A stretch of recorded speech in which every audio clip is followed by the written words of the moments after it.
Bonjour à tous et à toutes, dans cette nouvelle vidéo Dark Web, je vais introduire le terme ransomware ou rançon-logiciel en français. Une vidéo plus longue et plus complète sera consacrée à ce sujet et arrivera plus tard, mais sachez que j'ai déjà commencé à travailler dessus depuis un petit bout de temps. Ransomware. Ce mot ne vous dit peut-être rien, mais je suis certain que vous en avez déjà entendu parler à un moment donné. Pour vous éclairer, je vais vous expliquer avec une définition assez vague mais tout de même assez précise le sens du mot ransomware. C'est un logiciel, la plupart du temps malveillant, qui récolte des données confidentielles qui peuvent être compromettantes et qui exige quelque chose en échange, souvent de l'argent, pour qu'elles ne soient pas détruites ou divulguées. Je pense que vous voyez à peu près ce dont je parlais. Si vous n'avez jamais entendu quelque chose à propos de ce sujet et que vous ne comprenez pas, je vais prendre un exemple concret. Voici un mail qu'a reçu notre ami Récit Fantastique. Je vais d'abord le lire, puis l'analyser. Vous ne me connaissez pas et vous vous demandez probablement pourquoi vous recevez ce mail, non? Je suis un hacker qui a piraté vos appareils il y a quelques mois. Je vous ai envoyé un email depuis votre compte piraté. J'ai mis en place un virus sur le site pour adultes, entre parenthèses porno, et devinez quoi? Vous avez visité ce site pour vous amuser. Vous savez ce que je veux dire. Pendant que vous regardiez des vidéos, votre navigateur internet a commencé à fonctionner comme un RDP, contrôle à distance, ayant un keylogger, ce qui m'a donné l'accès à votre écran et votre webcam. Après cela, mon logiciel a obtenu tous vos contacts et fichiers. Vous avez entré vos mots de passe sur le site que vous avez visité et je les ai interceptés. Bien sûr, vous pouvez les modifier, ou alors vous les avez déjà changés. Mais ça n'a pas d'importance, mon virus l'a mis à jour à chaque fois. Qu'ai-je fait? J'ai créé une vidéo en double écran. La première partie montre la vidéo que vous regardiez. Vous avez de bon goût. Et la deuxième partie montre votre webcam. N'essayez pas de trouver et de détruire mon virus. Toutes vos données sont déjà téléchargées vers un serveur distant. N'essayez pas d'entrer en contact avec moi. Les antivirus ou services de sécurité. Formater votre disque ou détruire l'ordinateur ne vous aidera pas non plus, puisque vos données se trouvent déjà sur un serveur distant. Je vous garantis que je ne vous dérangerai plus après votre paiement, car vous n'êtes pas ma seule victime. C'est le code d'honneur des hackers. Ne m'en voulez pas, chacun son travail. Vous voulez savoir ce que vous pouvez faire? Eh bien, à mon avis, 520 € est un juste prix pour notre petit secret. Vous effectuerez le paiement par Bitcoin, si vous ne connaissez pas, et recherchez comment acheter des Bitcoins sur Google. L'adresse de mon portefeuille Bitcoin.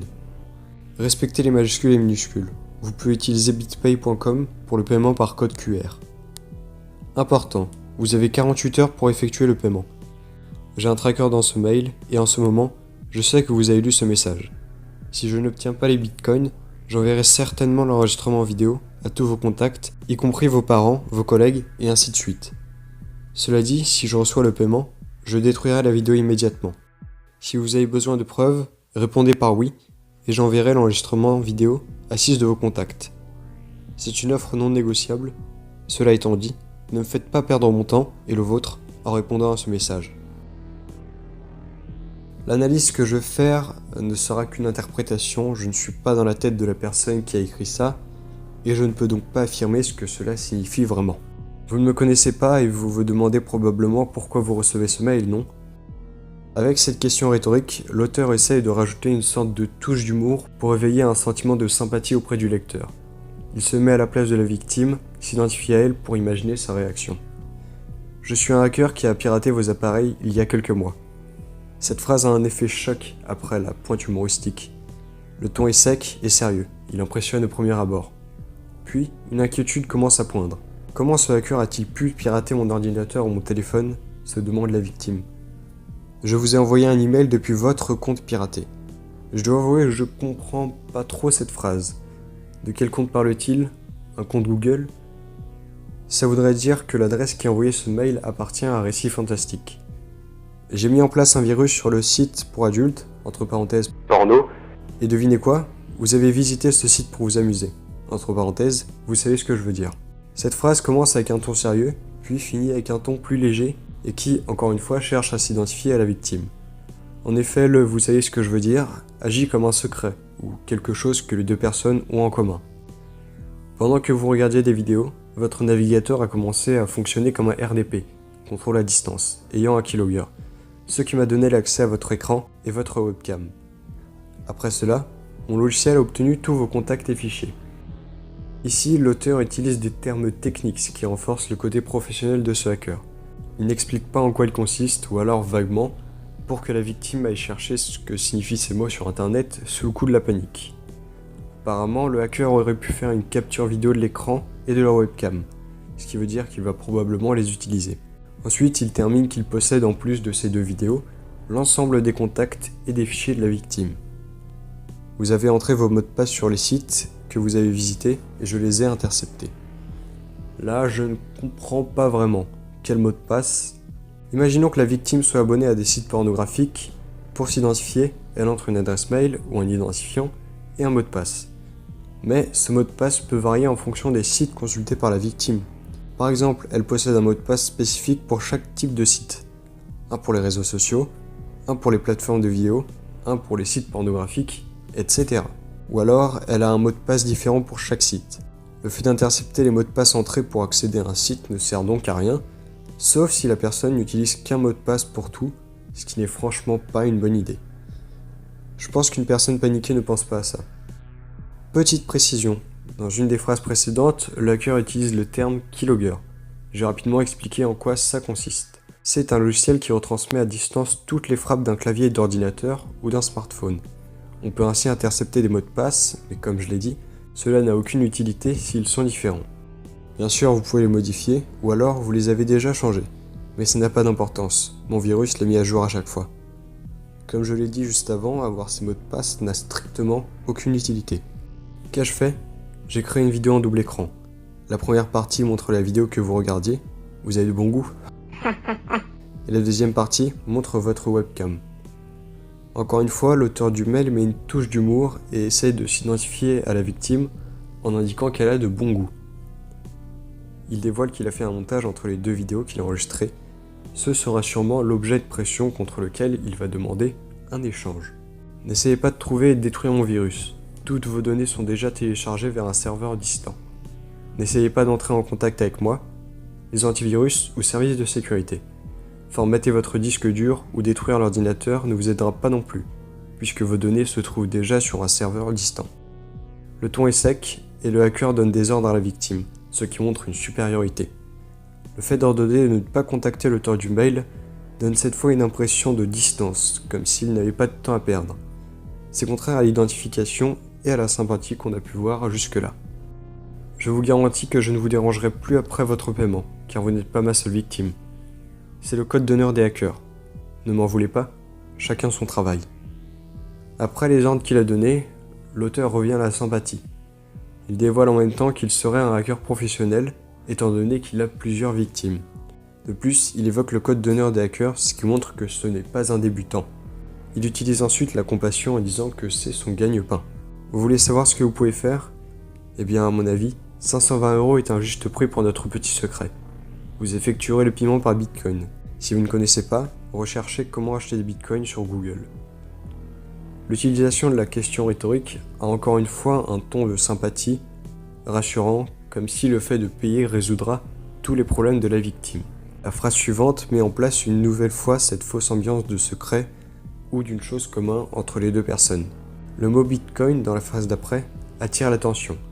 Il impressionne ceux qui ne savent pas ce que c'est, mais aussi les connaisseurs de ce mot.